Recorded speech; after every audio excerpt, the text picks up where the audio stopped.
In the story of Five Nights at Freddy's, one thing is clear. William Afton didn't just claim a single set of victims, but how many children were there really? That's where the discussion begins. Across the games, books, and hidden details, fans have tried to piece together the truth. Some believe there were only a handful of victims, others would argue the number is far greater. The timeline is messy, the clues are scattered, and the story is anything but straightforward. By looking closely, patterns begin to emerge. In this video, I'm going to break down what I believe are three distinct groups of child victims, three separate tragedies tied to Afton's actions. Each group has its own story, its own evidence, and its own place in the timeline. So rather than asking how many victims were there, the better question might be, how many times did this happen? Let's take a closer look. The earliest group of victims I will place in 1982 at Freddy Fazbear's Pizza represents the first major tragedy tied to William's actions. This incident is reflected in the Take Cake to the Children minigame, where we see a child locked outside the restaurant, separated, helpless, and ultimately left to die. The imagery is powerful. While the other children are being served inside, this one is excluded, crying, and forgotten. That moment sets the tone for everything that follows. What makes this child especially important is what comes later. In the Follow Me minigame, he appears again. He stands at the forefront of the spirits, guiding the others as they corner William in the parts and service room. This suggests that he is the leader of this first group, the one who has held on to enough awareness or perhaps anger to organize the others. When Afton is finally confronted and forced into the Spring Bonnie suit, leading to his springlock failure, this moment becomes the resolution of their story. The children, having achieved their revenge, are no longer bound to stay. Their spirits fade, implying they are finally able to move on. Unlike later victims, whose stories linger and complicate the timeline, this first group has a clear beginning and end. They were taken, they returned for justice, and then they were finally set free. The second group of children is the one most fans immediately think of when discussing William's victims.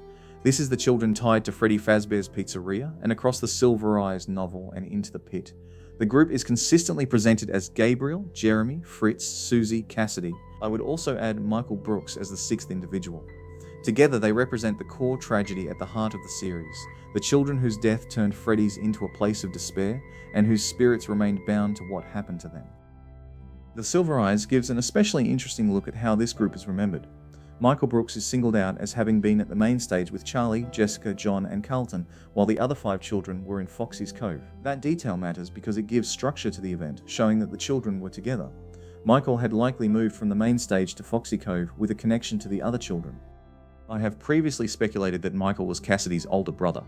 The blonde-haired boy has been seen as the taller and hence older of the victims, while Cassidy was seen as the shortest or youngest. When comparing Michael's parents to Michael and Cassidy, it can be seen that Michael's blonde hair matches his mother's, while his father has brown hair that appear almost black in the shadow. This too can be seen in Cassidy being portrayed as a brunette during the Fourth Closet novel, and with black hair in the story, The New Kid.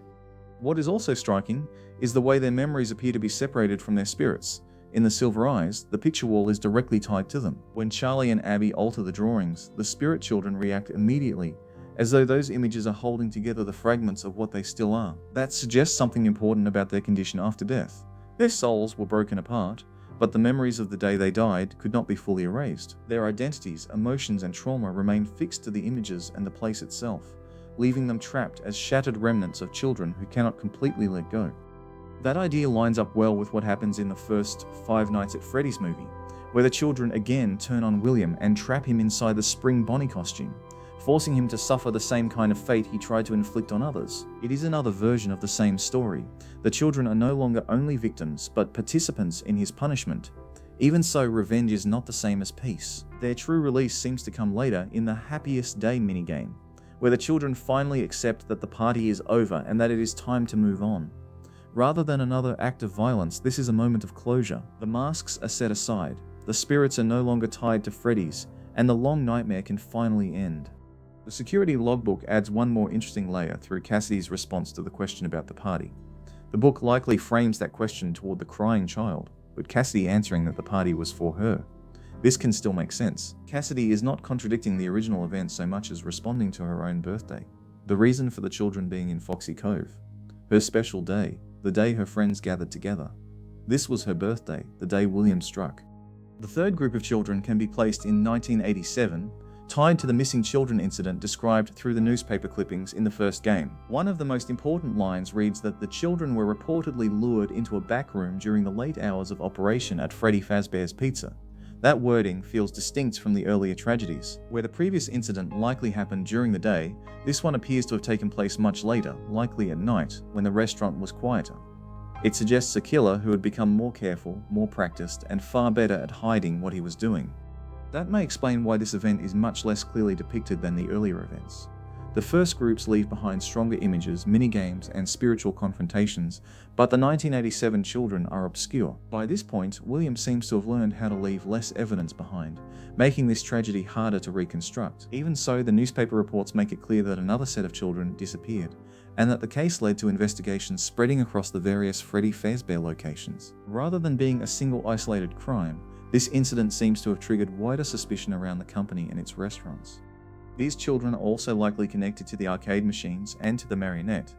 It is even possible that this incident helped lead into the bite of '87. If the animatronics were already behaving strangely because of the children tied to the location, then the bite may not have been random, but part of the fallout from William's actions. In that reading, the bite of '87 becomes the consequence of the missing children, an event that finally forced attention onto what had been happening behind the scenes. Unlike the first two groups, these children do not receive a clearly recorded ending. Their fate is left uncertain, which makes their story one of the most unsettling in the series. A tragedy we know happened, but one whose aftermath was never fully revealed. Looking across these three groups of children, the importance of the event is not just in how many victims William claimed, but in how the pattern of his crimes shaped the entire story of Five Nights at Freddy's. Each group reflects a different stage in his actions: the early victims who confronted him directly, the children whose fractured memories tied them to Freddy's for years, and the later victims of 1987 whose fate was buried beneath secrecy and fear. Together, they show that evil was a cycle of repeated violence that left scars across every era of the series. And that is why this matters so much. Understanding these groups helps us understand the scale of what happened, the spirits left behind, and the reason the past refuses to stay buried. So that is my breakdown of the three groups of child victims in FNAF lore. 3 tragedies, 3 stories, and 3 reminders that in this series, the dead are never truly forgotten.